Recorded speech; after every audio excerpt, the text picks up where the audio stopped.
আলহামদুলিল্লাহ, অবশেষে বাংলাদেশের হয়ে আবারও মাঠে নামতেছে বাংলাদেশের সর্বকালের সেরা ক্রিকেটার, বিশ্বের অন্যতম সেরা অলরাউন্ডার সাকিব আল হাসান।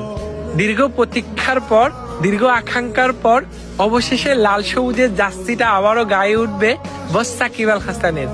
আজকে এক রুদ্ধশ্বাস বৈঠক শেষে বাংলাদেশ ক্রিকেট বোর্ডের পরিচালকরা জানিয়েছে, সাকিব আল হাসান যদি ফিট থাকে তাহলে তিনি আবারও বাংলাদেশ ক্রিকেট দলের হয়ে খেলতে পারবেন।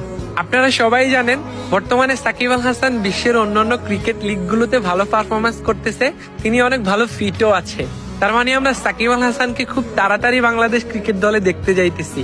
সাকিব আল হাসানের প্রত্যাবর্তনটা হবে বাংলাদেশের ক্রিকেট ইতিহাসের সর্বকালের সর্বশ্রেষ্ঠ প্রত্যাবর্তন। আপনার জন্য অনেক বেশি শুভকামনা রইল বস।